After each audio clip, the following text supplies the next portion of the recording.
और सीधे आपको लेकर चलते हैं लखनऊ, जहां पर इस वक्त मुख्यमंत्री योगी आदित्यनाथ ध्वजारोहण कर रहे हैं। ये तस्वीर आपको दिखा रहे हैं लखनऊ की, जहां पर आज 76वें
छिहत्तरवें गणतंत्र दिवस की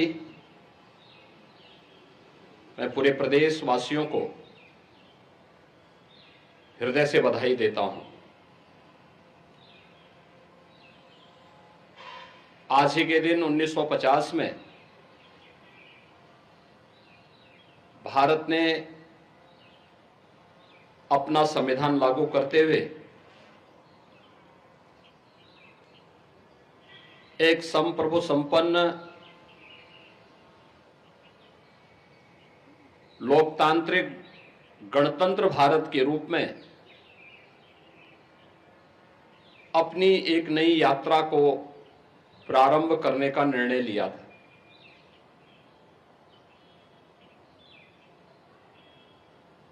एक लंबे संघर्ष के बाद 15 अगस्त 1947 को यह देश आजाद हुआ। राष्ट्रपिता महात्मा गांधी, सरदार वल्लभ भाई पटेल, नेताजी सुभाष चंद्र बोस, बाबा साहब डॉक्टर भीमराव अंबेडकर, डॉक्टर राजेंद्र प्रसाद जैसे अनेक स्वाधीनता सेनानियों ने देश की आजादी के लिए पूरी मजबूती से नेतृत्व प्रदान करते हुए ब्रिटिश हुकूमत को भारत को स्वाधीन करने के लिए बाध्य करने के लिए मजबूर करना पड़ा। 15 अगस्त 1947 में देश आजाद होता है और उससे ठीक पूर्व डॉक्टर राजेंद्र प्रसाद जी के नेतृत्व में भारत ने अपना एक संविधान सभा का गठन भी किया। संविधान के प्रत्येक अनुच्छेद को एक माला के रूप में पिरोने का जो गुरुतर दायित्व था, यह दायित्व बाबा साहब डॉक्टर भीमराव अंबेडकर जी को दिया गया, जिन्होंने 26 नवंबर 1949 को भारत के संविधान का मसौदा तैयार करते हुए संविधान सभा को सौंपा और अंततः 26 जनवरी 1950 को यह देश अपना स्वयं का संविधान लागू करने में सफल हो पाया। भारत का संविधान हमें न्याय, समता और बंधुता के साथ जुड़ने की एक नई प्रेरणा प्रदान करता है। सम और विषम परिस्थितियों में यह उत्तर से दक्षिण तक, पूर्व से पश्चिम तक पूरे भारत को एकता के सूत्र में बांधने में सफल रहा है। आज के इस अवसर पर जब हम भारत के संविधान के लागू होने के 75 वर्ष पूरा कर रहे हैं, इस अवसर पर भारत माता के उन महान सपूतों को जिन्होंने देश की आजादी को नेतृत्व दिया था, उन महान क्रांतिकारियों को, उन बलिदानियों को पुण्य स्मरण करते हुए उन्हें मैं विनम्र श्रद्धांजलि अर्पित करता हूं। 75 वर्षों की हमारी यह शानदार यात्रा हम सबको संविधान के लागू होने के अमृत महोत्सव के साथ जोड़ रही है।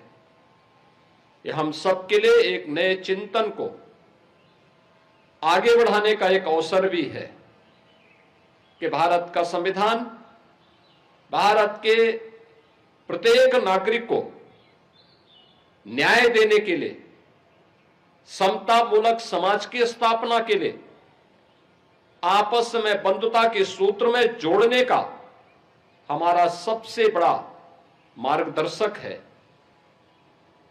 प्रत्येक नागरिक को न्याय मिले, बिना भेदभाव के न्याय मिले, उन्हें शासन की सुविधा का लाभ बिना भेदभाव के प्राप्त हो, समाज में समता का माहौल पैदा हो और आपस में जुड़ करके पूरा भारत एकता के सूत्र में बंध करके अपने देश के समृद्धि के बारे में, सुरक्षा के बारे में सोचे। यह प्रेरणा भारत का संविधान हम सब भारतवासियों को प्रदान करता है। आज जब हमारा यह देश अपने संविधान को लागू करने के 75 वर्ष पूरा करके 76वें वर्ष में प्रवेश कर रहा है, तो स्वाभाविक रूप से हम सबके सामने जो एक लक्ष्य है कि विकसित भारत का निर्माण करना। ये विकसित भारत के निर्माण का मार्ग भी भारत के संविधान का अनुसरण करके ही हम कर सकते हैं।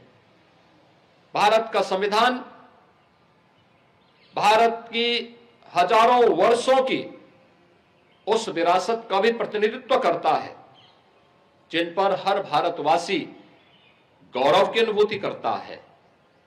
यह हम सब के लिए अत्यंत गौरवशाली क्षण है कि संविधान की मूल प्रति में उन सबको चित्रों के माध्यम से भी अंकित करके प्रत्येक भारतवासी को उसके साथ जोड़ने की एक नई प्रेरणा प्रदान करता है। आज के इस अवसर पर जब भारत के संविधान के उस मूल प्रति का हम अवलोकन करते हैं तो हमें भारतीय संस्कृति की गहराई और उसकी ऊंचाई का अंदाजा हम लगा सकते हैं। इस अवसर पर अगर इस संविधान में भारत के प्रत्येक नागरिक के अधिकार हैं तो उसमें प्रत्येक नागरिक के लिए उसके कर्तव्य भी हैं। हम हर व्यक्ति संविधान के दायरे में रह करके, संवैधानिक दायरे में रह करके ही अगर आप अपने अधिकारों की रक्षा की बात करते हैं तो हमें अपने कर्तव्यों के बारे में भी एहसास होना चाहिए। और यही कारण है कि जब 2015 में बाबा साहब भीमराव अंबेडकर के स्मारक के शिलान्यास के लिए प्रधानमंत्री मोदी जी ने उस समय देशवासियों से कहा था कि 26 नवंबर की तिथि को प्रत्येक भारतवासी को संविधान दिवस के रूप में आयोजित करके संविधान के उन मूल कर्तव्यों से प्रेरणा प्राप्त करने के दिवस के रूप में आयोजित करना चाहिए।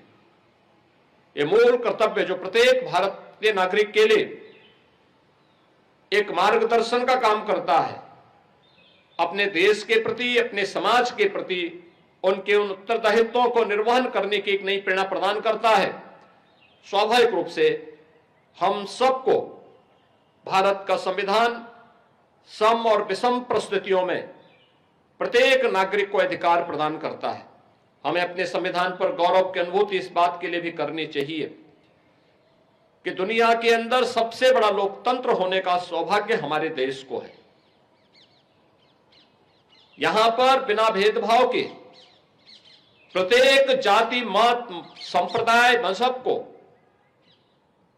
पहले आम चुनाव से ही हर वयस्क मतदाता को मताधिकार की ताकत प्राप्त हुई। दुनिया के अंदर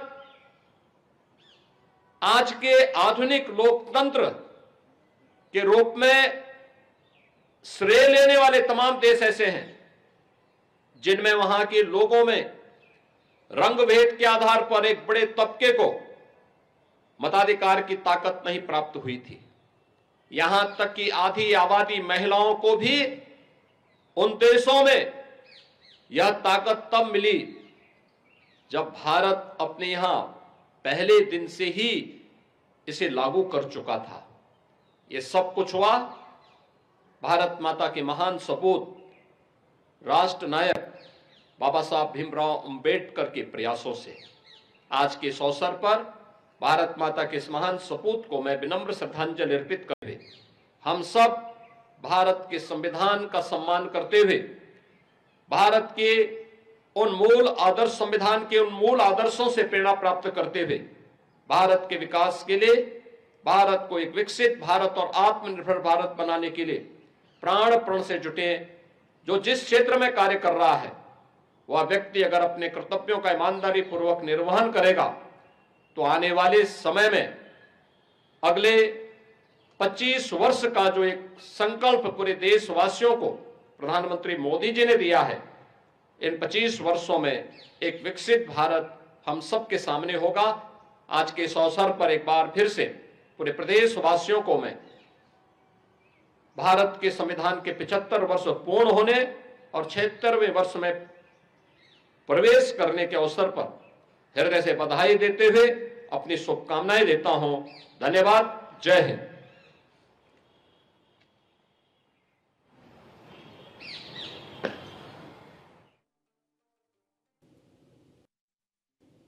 तो आप सुन रहे थे मुख्यमंत्री योगी आदित्यनाथ को, जिन्होंने इस कार्यक्रम को संबोधित किया। गणतंत्र दिवस के मौके पर उन्होंने ध्वजारोहण किया और बताया कि किस तरह से ये हमारा जो गणतंत्र दिवस है वो कितना खास है, कितना, क्योंकि हम संप्रभु हुए, हमारा खुद का संविधान हमें मिला और ये संविधान आपको हर एक अधिकार देता है। आज आप अधिकार आपको मिल रहा है, आज आप मताधिकार कर पा रहे हैं, आप वोट डाल पा रहे हैं, आपको अधिकार मिला है। आपके कर्तव्यों के बारे में भी इस संविधान में जिक्र है और साथ ही साथ उन्होंने डॉक्टर भीमराव अंबेडकर का भी यहाँ पर जिक्र किया और कहा कि आज जो आप अपना गणतंत्र दिवस मना रहे हैं, क्योंकि आज के ही दिन जो संविधान है वो पूर्ण रूप से लागू कर दिया गया, यानी कि पूर्ण रूप से संविधान को लागू किया गया और इसमें अहम भूमिका रही डॉक्टर भीमराव अंबेडकर की, क्योंकि डॉक्टर भीमराव अंबेडकर प्रारूप समिति के अध्यक्ष थे। क्योंकि देखिए संविधान सभा, क्योंकि संविधान को बनने में एक समय बहुत समय लग गया, लगभग 3 साल कह लीजिए, लगभग 3 साल का समय लग गया संविधान को बनने में।